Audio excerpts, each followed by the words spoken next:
We are live now at last. Thank you, Dr. Ramesh, for agreeing to do live with me. It's so much pleasure to get in touch with you again, Dr. Ramesh. How are you doing? Pleasure. I'm doing great, Jagan. Thanks for inviting me onto the show. So I'm pleasantly surprised to see and hear from you after such a long time. And I'm glad you've invited me. Yeah, my pleasure, Doctor. So just for somebody who want to know what this is all about, this is about unlearning and relearning in COVID times, as I named this particular series of FB Lives. With a small difference, COVID, I just don't mean pandemic. I'm no doctor. You are the doctor. I'm no doctor. I redefine COVID as coping through very intense difficulties. And I just want to, I call myself the transitions person because I have now in 29th year of having graduated as a computer science engineer. Every 3 years, I try to do different stuff. So I was, for 24 years, I was into IT corporate industry, done various roles. So, Will, Skill, Chill, Clues for Overcoming Transition, those 2 chapters can be read for free actually on the Amazon Kindle. It's there on 13 domains. So I'm a person who is committed that people have to ongoingly, invent themselves, because many a times our own past comes in our own way to move forward in the future actually. So Dr. Ramesh, many years ago, I was mightily inspired by you. Before I come to that, I want to introduce Dr. Ramesh for somebody who doesn't know who Dr. Ramesh is. Dr. Ramesh is a very accomplished orthopedic surgeon. He's currently MD of Joy Hospitals in Hyderabad, which has got 2 branches in, one is in Somajiguda, another is in Attapur. Am I right? Yeah. And you currently specialize in orthopedics, as well as there is one other specialization, which is renal surgery, renal, right? Orthopedics is a very broad specialty. In orthopedics, I specialize in doing joint replacements and spinal surgeries. Okay, spinal surgeries and joint. And there's something about you being top 10 people in your specific specialization in India, right? Something like that. There's nothing called top 1, top 2, top 3. We don't have a grading system of doctors. Yeah. But very unique, very specific expertise in that area. Can I say that? Yeah. So I have a very unique expertise in doing, in pioneering computer navigated joint replacements. Okay. And I've been doing it for almost a decade now. So I was one of the earliest people to start doing it in India. Oh, fantastic. That's my so-called fame. Great. So prior to Joy Hospitals, you are a CEO of Medwin Hospitals, and you're also part of Medicity, where you are director of orthopedics. So you have a long career. Although what introduced me to you was a transformative education called Landmark, for which you have ongoingly given a lot of leadership commitment for personal transformation, right? Yep. So that was many years ago, maybe nearly 6 years ago. I myself, when I did Landmark Forum, I thought as a consumer, I will just do the so-called curriculum for living. That was what actually my game plan was. But then I can say that there was something about you when you talked about the leadership program that inspired me, and which I actually took a step. Not an easy journey, but definitely it made a deeper impact for me. Actually, that's what I can share right now. So you're a man of a commitment with respect to expanding leadership. That's what actually I want our viewers to know about you. Thank you, Jagan. Yeah. So and on another note, actually, my mother happened to have a very severe arthritis problem. So in the sense, she had a joint replacement way back in 2001, actually. But somehow it only worked for about a couple of years for her and all that. And she had a very slow deterioration, and she got wheelchaired for nearly a period of 7-8 years. So one of the things that I say is my mid-career or midlife crisis kind of hit me early.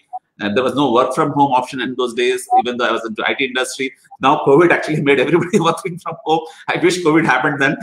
I'm just kidding, actually. But then thankfully, I did a series of changes from 2004 onwards, which actually happened to gave me a 9 to 6 kind of a roles within a corporate setting actually. So, which is suboptimal in those days, but then at least that's what I tried. So that is a little bit about me. But nowadays, I try to tell, at least there is one fan of yours whose mother is being currently treated by you. He's my alumni friend. He's saying he's finding so much of benefit when his mother is being treated where you're still not operating on her, but still she's actually somehow coping with it. I mean, you know probably whom I'm talking about. So I want to again acknowledge you providing surgery only when it is must actually. Yeah. So really want to acknowledge you on that front. Got it. Thank you. So now let's get right into the what I have invited you for, which is learning and unlearning. So I want to get your perspective, your take on how tough this beast is, so-called unlearning and learning. I mean, unlearning and relearning. That's what I'm talking about. Yeah. So how I would put it, Jagan, the COVID, I mean, it's actually very funny the way you're using the word COVID to broadcast what you have to broadcast. But COVID has brought in this, it's forced a change, you may call it transformation in society. Okay. But that's it. Society, not even society, at the level of humankind. Now, but then as individuals, we all go through certain phases of life where we have to go through a situation like this. I mean, not exactly a viral infection, a situation similar to it where you're forced to confront every single thing that you know about yourselves and then alter yourselves, transform yourselves, change your viewpoints, and then you can come out of it in a much more stronger way. And every human being goes through it, right? From the time we are a child till the time that we die, it keeps happening. Right. And I think all of us, you and me, we have gone through this kind of situations and multiple situations. Right. Yeah. So you want me to talk about a few of them, or how is it? Yeah, I'm just making sure that we are actually being live. So just wanted to get the sanity check. We shouldn't be just doing the conversation in the private room without it being live. Now it looks like we are being live and we are being watched. So what I wanted to look at you is, please describe one of the big COVID moments that probably you would have faced, and what actually you probably brought forth to actually overcome that. All right. So I'll, like actually you asked me about this day for yesterday. I mean, you sent it in the message on. I mean, I saw your videos which you do for COVID times, and I was looking at, okay, what should I share? So I thought about multiple situations, but one of the situations I thought was very apt is this is when I had just started private practice. The kind of person I was before. I'm very objective, practical, rational human being, and very cut and dry. I am still very cut and dry, and I'm still very objective. I'm still very rational. Those things have not gone off. But then when I started private practice, you can't be so objective, rational, and cut and dry. Okay. So I had this. I began my career, and when I began my career, I came to Hyderabad in 2000, the year 2000. And one of the first 6 months, I hardly had any surgeries. I mean, for a surgeon, not operating is as good as not doing any practice. Computer programming, not coding. Not coding. You will do some typing and all those things, but that's not the job. My job is to operate. So I'm trained to operate. So in municipal setup where I used to work, getting a patient for surgery was not a problem at all. Like in Bombay, where I actually did my training, per day we would be doing about 20-30 surgeries on an average. Per day? Per day. It was like not having a surgery was unthinkable. In fact, we were so full of surgery, we said, okay, you don't want to operate anymore. Like that. And then I landed up in private practice. I mean, I had taken a break for a year where I was in US doing a fellowship. Then I came back and it started my private practice. And my first exposure to private practice. Before that, I was working as a post or we call it a fellow working as a fellow before that, and I started working in private practice. And then patients would come to me. I would advise in a very rational, objective way what's wrong with you, what's best for you, blah blah. And some patient would say, "Oh, you." Some patient would ask me, "Doctor, are you the person going to be operating? You look too young." And then they will say, "Oh, we're going to get back to you." Blah blah blah. So a lot of ifs and buts happened, and I was really wondering what's going wrong with me. Okay. I mean, that's like a COVID time for me. And then this young child came with his father and mother, and he had a tumor of his arm. I still know the name of the child. This family still comes to me, and I looked at him and I said, "You need a surgery." Blah blah blah blah blah. And then the father asked me lots of questions about, "Oh, he's only 12 years old, and why should I operate?" All the pros and cons, everything answered. And I saw that they're still not getting convinced. Then I could also see the worry that they're going through. So then I said, first of all, both of you, all three of you, sit down, relax. It's not a dangerous condition. It's simple surgery. And the only thing I can assure you is all this technical stuff, science is not going to work. The only thing I can assure you is I'll take care of him like my younger brother. And it's not that I said that to operate on him. I actually genuinely meant it because they were so worried. Right. They're so worried. And somewhere that touched a chord for them. True. So my COVID time is, I realized that just being objective is not enough in a society. You need to have a personal relationship, you need to have a rapport. So that was a learning phase for me. And the funny part is they got operated. After a decade, his father came back and met me. He came back with his wife for some other problem, and they met me and they said, "Doctor, you remember me?" I said, "Yeah, I do remember you." He said, "How come? I mean, now you see so many patients, and it's been a decade since I saw you." I said, "You are the first person that actually said yes to me." And don't forget that. And you taught me a lot. That's what I told him. And he said, "Doctor, the thing is, the hospital that you were working in, there were three people who were much more senior than you, had a bigger name, a brand value, and you're raw. But one thing we actually saw which touched us is your sincerity, like your relatedness." And that's a take-home message which I have. And now we have 10 orthopedic surgeons here in our hospital, and we have other consultants, and we have one of the mottos that we have taken on for organization is to bring in love, listening, and being complete. As a healthcare provider, whether it's a doctor or a sister or an institution. I mean, of course, we're not doing a 100% job, but the intention is to actually have that happen. Yeah, sure. Like you come in as a patient, you are going to be heard, listened to, you're going to be left complete, and you would experience love. Wow. Yeah, and that treats most of the diseases, Jagan.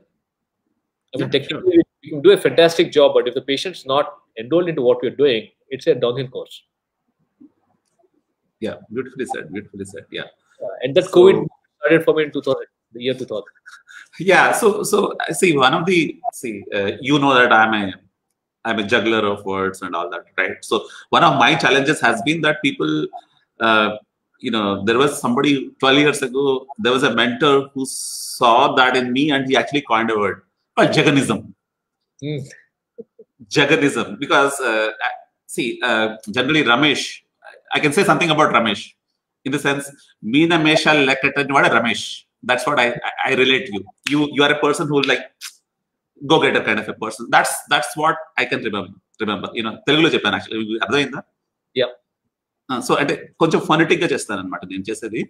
So I used to do this, like those expressions used to come just like that. So Jaganism ani ayana okkasari ante it became a catcalling name for me, where a lot of times people thought it is frivolous thing that I'm doing actually. There's a deep intent with which I used to do, because see, even now I say I'm not the content writer because I right now write content. I try to get the intent right. True. So many times you have this. I mean, it's a beautiful story when you said like you're very objective, cut and dry. I mean, it takes guts to say that, but then the flipping moment for you was when the other person got your commitment, actually, the sincerity and the commitment, and that was emotional connection, actually. Yeah. So that's a great share, actually. Tell something about the landmark journey. Although both of us, we don't want to really discuss landmark, the pros and the cons and all that, because huh? Yeah. So actually, see, my most of my turning moments in life have happened during the journey of landmark, because there's so many things about myself I had to confront. Where I mean, amazing. I mean, the only thing I can say is amazing. I have come out a much stronger person. I have come out a much more humbler person.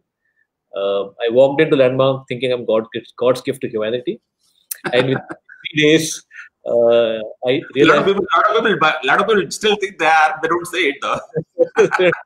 I had no problem saying that. Okay.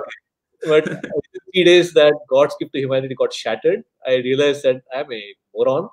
And then I also got that I can rebuild myself whichever way I want. I mean, that's basically what I want. Yeah, and it's a journey. Sure. So, one of the things I want to do. Actually, let me share one of the things that I have got, that now that I have done landmark for about 4.5 years and BNI for now 2 years for 3 months. Actually, they're very complementary in nature. Okay. See, a lot of people have earning challenge. In the sense, people want to earn not just money. They want to earn fame. They want to earn credibility. They want to earn visibility. Blah blah blah blah blah blah blah. So BNI beautifully says that it is visibility, credibility, profitability.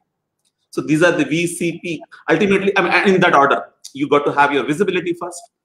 Then you got to have credibility. I mean, credibility will keep building. Otherwise, it's just having visibility and shouting from the rooftops, and if you don't have any substance, you'll land flat, right? So you got to have credibility to back it up.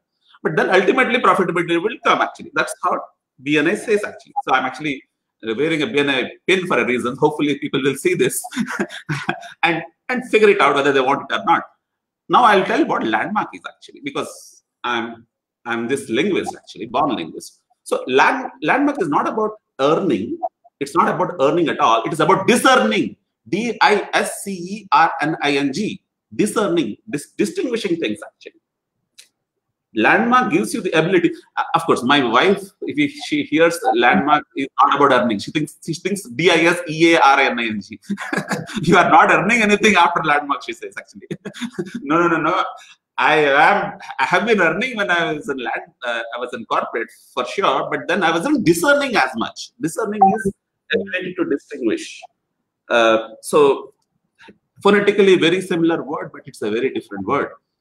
Of course, the extent one would like to, because many times when you think that you are the God's gift to the mankind, there's nothing to discern there. You're already a gift to mankind. The minute your discerning will start is when you realize that you are not, and why you are not, and blah blah. So you go one level deeper, one level deeper. Hope am I making sense here? Yeah, you're making sense, Jagan. Yeah, because right. It's actually much more than that. Landmark is much more than that. And really speaking, I don't want to talk about all that here because it would be inappropriate to an audience who doesn't know what the context of what you're speaking about.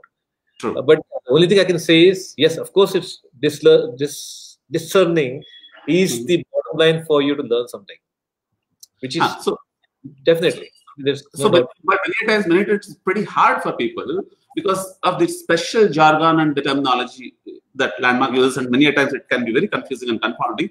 And that's the reason why I nearly took 14 months to make it rather simplified with Will Skill Chill, with a lot of movie-based examples. I'm not saying this is a replacement for landmark. This is like a product that has emerged after having. It's not just because of landmark. Because I also was in BNI, and BNI gives you only 30 seconds time to tell about X or a Y. What you are, you only get 30 seconds to speak, actually. So I had tried a lot to express this book in many like 30-second snippets, actually, if somebody wants to read about it, actually. So I will. So anyway, so this is. Let's come back to another COVID moment, Dr. Ramesh. Any other COVID moment which you would be willing to talk about? All right, so I'll tell you a little bit less serious one. Which is very easily relatable for everybody. Okay. Okay, so I did my schooling from Bombay. I basically grew up there. Then in Bombay for 30 years of my life, and I used to my schooling was in IIT Bombay. My dad used to work in IIT, so I did my schooling in Kendriya Vidyalaya. It's a co-ed school, but being a close-knit society, there's not much of you don't need to have a aura or a personality to impress people or talk to people. I don't know, if grown up in a campus, you realize what I'm talking about. Is who you are inside the house, outside the house, in the school, is all the same. People know you, people know your parents, people know your this thing. So it's a very open society, a campus. And of course, I didn't have the kind of hormones which a older boy would have. But then I joined MBBS, and when I joined MBBS, then I had people coming from, which was in Bombay, and then I had people coming from all walks of life, and a lot of people had girlfriends. I had no girlfriend till that time ever in my life. And then there's a lot of beautiful women were there, who were my classmates and my seniors. And not only am I a very objective, rational, hardworking, committed fellow, but I'm also very quiet guy at that time. I still am. And that shyness came out of actually not knowing what to talk. So if anybody gives me a very specific talk which needs an argument, like a scientific talk or a political talk or a social talk, I would go into it, and then I would do a phenomenal job. But if I had to do small talk, small talk was like use S for something like small is. Pardon me? You have the word. Small is not so small. Yeah, whatever. Yeah, it was tough. I just could not do small talk. Actually, I kind of specialize in small talk. Yeah, I can guess that. So then the first function I was invited to was one of my classmates' sister's wedding. Okay. I entered the wedding hall. My best friend, who was my batchmate, was sitting there, surrounded with this bunch of beautiful women, fully well dressed, blah blah blah. And then he said, "Hey, here comes Kata." They used to call me Kata. Here comes Kata, phenomenal guy, very intelligent, articulate, but in front of women he has a problem. And he said that. He said it up front, really a-hole that he is. So I looked at Mahesh, and I said, nothing doing. What are you talking about, Mahesh? I can talk. I have no problems. Is it okay? I'm going to challenge you. You're going to utter one sentence, and I'm going to keep quiet for you to utter the one sentence. So I went up. I have God's gift to humanity, right? That's what I used to believe. So I went up. I pulled up a chair, sat down, surrounded by all these women and these few guys, and everybody intently watching. What is this guy going to say? Okay. And I looked at them. And I looked at the next person. I looked at the third person. And then I looked down. I couldn't speak. You're set up for failure. You're set up for failure, and I walked into it. But that was a COVID moment for me. Like I said, hey, this does not work. I need to know how to do small talk. I need to know how to engage people. And the only way I knew how to do that was to read more. So I started reading Femina. And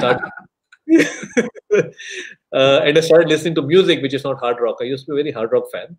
More of Bollywood music, such that I could actually talk towards stuff which normal people talk. Right. Get yourself not too esoteric, but then get down to more yeah. So then I became good at it over a period of 2 years. That's interesting. Really. Yeah. So let's come to the current moment. I mean, those are like the COVID moments of the past. So, but one of the things that, of course, we cover current COVID as in the pandemic and all that. So one of the reasons is that yeah, people are reaching virtually. We're actually doing a FB Live, which is one way of reaching out to people out there. So that's an that's an easy thing actually right now. But what more do you see required right now for people to really face the magnitude of challenges that are going to come on people? So I'll tell you one of the COVID movement which is still to come. I think people are just realizing is you can't depend on the government to fight this war. It's not going to happen. You can't depend on the government to fight the war. It's a pandemic. It's not that see, like the lockdown which happened, lockdown across the world. There is scientific reason why it happens. Lockdown is for you as a society to prepare for what's going to happen. Okay. It's for the health infrastructure to be built up such that you can take care of the deluge of patients who are going to come. Right. Because it's never meant anywhere in the world to actually make it zero. So, pardon me, it is not to make it zero. To eradicate the disease. Eradicate the disease. Okay. It's never meant for that. Now, whatever happened, whether the government has taken care of the public health or not, I'm not sure. There are a lot of ifs and buts. I don't want to comment on all those things. But one thing I can actually comment on is, as a human being, now it's your responsibility to ensure that you don't get the disease. Or if you get the disease, you make sure you don't pass it on to others. Right. It's impossible for any government organization anywhere in the world to micromanage that. Absolutely. Yeah, and that's something which I am seeing. I have been working right from day one. I never took a day off since, in spite of lockdown, because I'm a doctor anyway. True. And I see patients every day since it has happened. And of course, now the number of patients have gone up. But now actually patients are coming in and saying, okay, we understand that it's not going to happen by the government. We have to take care. Yeah, absolutely. As a society, I think that's happening. And that's something which rightly should happen. We should promote that you have to take care of yourselves. Don't go ballistic about it. It's not a very dangerous disease. It's a very simple disease to control. Right. Simple things need to be done to manage it. You don't need anything great, high funda stuff. It's just that you have to bring in discipline to your life, and you have to start as a human being caring about people around you. Like if I'm cold, I should ensure that I don't sneeze or cough out in the open. It's a very simple thing. Yeah, if I have cold in the office, you may spread it to somebody else. Yeah. If before COVID happened, you do whatever it is, the whole office would be affected, but you would not take responsibility for it. Absolutely, yeah. Yeah, so it's making us think in a very different way, and that right now has exposed the flaws in the society, but that's also an opportunity for the society to heal itself and take it to the next level. Right. And it's not the government. Right. Dr. Ramesh, actually, when in the initial days of COVID itself, I could remember one incident which is probably closer in the sense, during our childhood, we all used to get Madras eye. You remember the Madras eye conjunctivitis? Yeah. So somehow, we were in Odisha, where my father was working. Whenever we travel to the coastal districts, because near Amalapuram, our native place is there, during summer, we used to see that it used to come. It used to come in the sense, it comes to one kid, and it very quickly it spreads to other kids. And there was like, if one kid gets it, somehow there was an element of quarantine that was being attempted. In the sense, you stay away. Yeah. But when you're a kid, you dislike that actually, being quarantined, and you felt very happy when somebody else also gets it, because now you are banded together actually. So, it was very, I still could remember disliking when you are the alone person getting it, but then as it used to quickly very spread, but it was painful actually. Few days of particularly it was very painful when you wake up in the morning, conjunctivitis. So I was actually seeing some parallels with respect to conjunctivitis, but we need to be adults rather than those children, which we were like not very responsible probably at that time. I don't know how close the reference or parallel was actually. Yeah. But anyway, that was one thing going to make a difference for society. Second thing is, like I said, it has exposed the fault lines in society. The haves and the have-nots and all that, right? Nots and the racism and all those things. Every single fault line is exposed. Right. And also making us as human beings in a way insular. We are more worried about what's going to happen around us and not about the world. I mean, I won't say it's a good thing to happen, but that's what's happening. I mean, I don't know what's going to come out of it, but right now that's what's happening. Right. And next thing which I also want to happen, I'm not saying it's happening, I would like it to happen, is reduce or delegate the influence of social media on a person's thinking capacity or an ability to sway a person's mindset that social media had before COVID came in. Thanks to all the rumors which are floating around, people started mistrusting social media now. Right. And rightly, I think that's something which I want to happen. My personal want from this COVID. Regulation of social media from an overuse to a more justified usage. Is that what you're saying? I mean, I'm not saying you can't regulate anything in this world. It's not regulation. I'm saying self-regulation. I'm talking about a self-regulation, maybe. No, I would put it more like don't believe everything you see. True. Yeah. So that you have to bring it into social media. Otherwise, there are so many people I've seen who come in who have patients who are so scared. They're not stepped out of the last 2.5 months or 3 months. And they come and say, "What happened, doctor? What's going to happen? How is my life going to be?" Hey, chill, man. It's just a worse form of cold. It will go off. Don't worry. Right. Yeah. I mean, the fear is because of social media. Yeah. Too much of irrational fear is not good. At the same time, we don't want bravado. Where nothing can happen. So even I was trying to do a lot of videos, small videos during the lockdown time, in which I remember छोटी सी दाग अच्छी है, like थोड़ी सी डर अच्छी है, just like दाग अच्छी है but थोड़ी सी डर अच्छी है, but ज़्यादा, like everything needs to be in checks and balances actually. Yes. Isn't it? Would you agree? You have to bring in some amount of rationality with some amount of what do you call that? What may happen, right? True. You need to bring some reality into that, or some rationality into it. Don't go over. It's not a movie that is, I mean, sure, it's actually in a way it's a movie that's happening right now in the society, but fortunately the villain is not so bad. Great. That's great point. I just want to announce a couple of things actually in this forum right now. So given that I have looked at a lot of contrasts, in the sense every 3 years I try to train myself on a contrast. So I'm actually planning on doing a video series for life and career. I'm not saying that these are like answers, but these are like questions. So తెల్లని పాలు కావు నల్లని నీళ్లు కావు అని ఒక Telugu come English series, అంటే తెలుగు చేస్తుంటే ఇందులో ఇంగ్లీష్ మాట్లాడతాను అనమాట, because I'm good at language. దూద్ కా దూద్ పానీ కా పానీ అని చెప్పి అదొక హిందీ సిరీస్, తెల్లని పాలు కావు నల్లని నీళ్లు కావు ఒక తెలుగు సిరీస్ చేద్దామని అనుకుంటున్నాను. అంటే బేసిక్ గా will stick to one topic and try to put a contrast lens to look at life, because we need scaled up solutions, and many people require more gyan actually. Many times, lot of times there is a lot of gyan that is being given. I say gyan is yarn inducing actually. because still the typical Jagannath. Typical Jagannath, but Jagannath is now using Jagannath is trying to create a form. Jagannath doesn't have a formula. He doesn't believe in a formula. He tried to rediscover formula every 3 years actually. So that's the reason probably I have been a rolling stone actually. Thankfully, no moss gathered. But then try to utilize it for some purpose actually. Yep.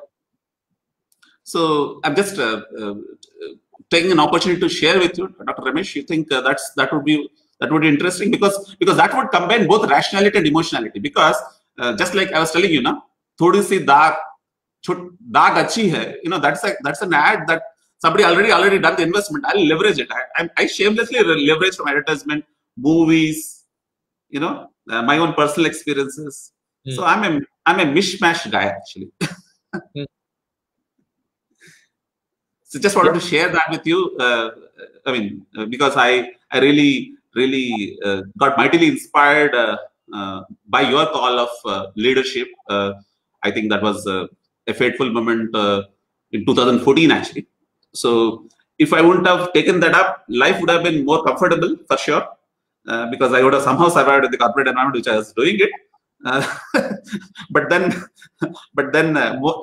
some amount of discerning wouldn't have happened actually. True. Yeah. More and more discerning wouldn't have happened. DISCERNING. Although my wife thinks that it is DISEARNING. I mean, that's a little joke between us. But that's great, Jagan, what you spoke about, that black and white. Doodh ko doodh, pani ka pani. What people need is more of questions. Socrates type of question. Right. Why? Yeah. Where?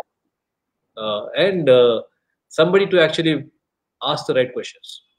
True. That will pull out the, how do I say, the best amongst people. Sure. So doodh ka doodh, pani ka pani, when I'm saying actually, it's only a way to question. If I am lactose intolerant, I don't need doodh actually. Okay. I can be happily saying that no, I don't need doodh. Even if somebody is saying doodh is good, doodh is good, doodh is good. So the thing is that you can ask, you can put up the right questions, but then decision making is for the person actually. So likewise, I can be talking about water therapy, but then you probably, will agree probably, if somebody has got either liver or kidney kind of problems, water is something to watch out for water intake, right? You don't want to go for water therapy right there. True. So obviously specifics will always vary, but the dichotomies and the contrasts, I will take one topic at a time as a life and career intersection kind of a thing, and try to speak aloud over video, in my typical style, whatever it is. I will try to script it out and do it so that it doesn't become too unorganized. It has a little structure. Yeah. So that's an intent that I wanted to share with you as somebody who has expanded my leadership, Dr. Ramesh. I think I've taken quite a good amount of time today. I'm sorry about the glitches that have happened. Maybe we should have tried a little. Pardon me? That's also a COVID movement. That's also a COVID movement. Yeah, that's true. I learned how to use Facebook on the desktop today for the first time in my life. Great, fantastic. Yeah. Any parting thoughts before we sign it off, Dr. Ramesh? The only thing I would say is life is a journey. It's going to throw out challenges every single moment, and it's up to us to take that up as a challenge, not be bogged down by it, and not get into this thought that why me? Because finally it's life. It's a roller coaster. You have to be on the roller coaster your whole life. You choose to be that, and have fun. That's what I would say. Without challenges, I can't survive. I'm telling you, I would rather sleep in the house all the time. I need to have some challenge. I need to have something to do. Fantastic way to end this. Put a good parting thought as we break. Once again, thanks a lot, Dr. Ramesh. Really appreciate your time today. So thanks to all the guests who have tuned in.